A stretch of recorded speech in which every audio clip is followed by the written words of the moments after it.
Movie की शुरुआत में एक फादर को दिखाया जाता है जिसका नाम गैब्रियल होता है, जो एक लड़के के अंदर शैतानी आत्मा को निकालने आए हुए होते हैं। जब फादर उससे पूछते हैं कि तुम कौन हो, तो वो बताता है कि मैं एक डेमन के बाद फादर बोलते हैं कि अगर तुम सच में डेमन हो तो इस पिक के अंदर जाके दिखाओ, और इसके बाद डेमन उस पिक के अंदर चला जाता है। इसके बाद फादर उस पिक को गोली मार देते हैं।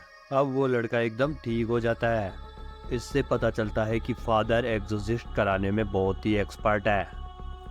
इसके बाद चर्च में एक मीटिंग होती है जहां पर फादर गैब्रियल को बुलाया जाता है। वहां पर सभी फादर्स उससे पूछते हैं कि आपने बिना इजाज़त के उस लड़के का एग्जोर्सिज्म क्यों किया, और इसके बाद फादर गुस्सा हो जाते हैं और फादर गैब्रियल कहते हैं कि तुम ये चाहते हो कि मैं इस ओहदे से हट जाऊं। तभी एक फादर गैब्रियल फादर के केस में मरी एक लड़की का जिक्र करता है, और इस बात से और ज़्यादा गुस्सा होकर गैब्रियल फादर वहां से चले जाते हैं। इसके बाद हम अगले सीन में जूलिया को देखते हैं, जो एक छोटे बेटे और बेटी के साथ अमेरिका से स्पेन आ रही होती है। दरअसल एक साल पहले जूलिया के हस्बैंड की मौत एक कार एक्सीडेंट में हो जाती है, लेकिन उसका छोटा बेटा हेनरी बच जाता है, और तब से हेनरी ने बोलना बंद कर दिया। जूलिया के पास अब पैसे खत्म हो जाते हैं, इसलिए वह अपने पुश्तैनी घर की मरम्मत करवाकर उसे बेचना चाहती है।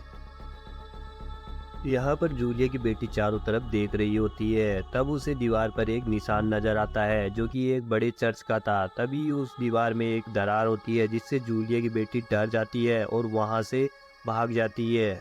वही निशान एक वर्कर को नजर आता है। जब वह आग जलाकर उसे देखने की कोशिश करता है तो वहाँ एक धमाका होता है, क्योंकि वहाँ पर सल्फर गैस थी जिसके कारण हादसा हुआ था। इसके बाद बाकी वर्कर्स ने भी काम करने से मना कर दिया। जब ये सब चल रहा था तो वहाँ पर जूलिया का बेटा हेनरी अजीब अजीब हरकतें करने लगता है। उसने अब बोलना भी शुरू कर दिया था। दरअसल हेनरी के अंदर एक डेमन की आवाज़ बोल रही थी। जूलिया मदद के लिए स्कूबिल फादर के पास जाती है। जैसे ही फादर हेनरी को देखने के लिए अंदर जाते हैं तो डेमन उसे उठाकर बाहर फेंक देता है। अगले सीन में हम फादर गैब्रियल के साथ उनके हेड को देखते हैं। हेड फादर गैब्रियल को स्पेन जाने के लिए कहते हैं, उसे हेनरी के बारे में भी बताते हैं।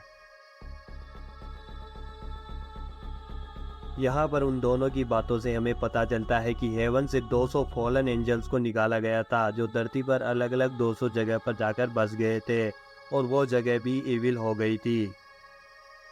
गैब्रियल जब हेनरी से मिलने जाते हैं तो डोमेन फादर को उनके नाम से पुकारता है। साथ ही हेनरी एक बर्ड को भी उगलता है जिससे फादर बहुत डर जाते हैं। अब वो डेमन एनी को वॉर्न करता है और कॉल पर उसके ही डैड की आवाज़ सुनाता है और कहता है कि वो सब मारे जाएंगे, जिससे एनी घबरा जाती है। इसके बाद गैब्रियल अपने एग्जोर्सिज्म की तैयारी करते हैं। इसमें थॉमस उनका साथ देते हैं। अब एग्जोर्सिज्म शुरू होता है, लेकिन उनको डेमन का नाम नहीं पता था, इसलिए उनकी पावर यहाँ थोड़ी कम थी। लेकिन वो कुछ भी कर ले, डेमन पर कुछ असर नहीं होता है, इससे वह दोनों हार जाते हैं। खैर, अब हम हेड को देखते हैं जो एक किताब पढ़ रहे होते हैं, जिससे उनको पता चलता है कि वो डेमन बहुत ही ताकतवर है, जो एक ही वक्त में बहुत से लोगों को अपने काबू में कर सकता है। इसी किताब को पढ़ते हुए हेड की तबीयत खराब हो जाती है। अब गैब्रियल एक गुफा में जाते हैं जहां उन्हें बहुत से कंकाल दिखाई देते हैं, जिसमें से एक कंकाल के हाथ में अंगूठी होती है। इसके बाद आगे जाने पर उन्हें दुनिया के सबसे बड़े पृष्ठ का कंकाल मिलता है। इसके बाद गैब्रियल बताते हैं कि एक डेमन ने एक साथ कई लोगों का एग्जोसिस्ट किया था, लेकिन वो शैतान डेमन किसी के काबू नहीं आया और उसी ने इन सब का ये हाल किया है। लेकिन वर्कर्स की गलती के कारण वो डेमन आज़ाद हो गया। अब वो डेमन गैब्रियल के अंदर आना चाहता है।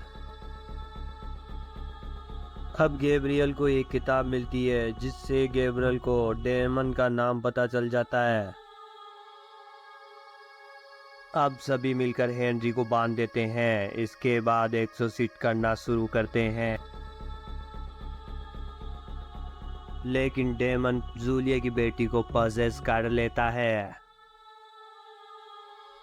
डेमन गैब्रियल को कहता है कि तुम अगर मेरे सामने घुटने टेक दोगे तो मैं सबको छोड़ दूंगा, और गैब्रियल डेमन की बात मान लेता है। अब डेमन फादर के अंदर घुस जाता है और फादर खुद को फांसी लगाकर अपनी जान दे देता है। इसके बाद डेमन हमेशा के लिए नरक में पहुंच जाता है।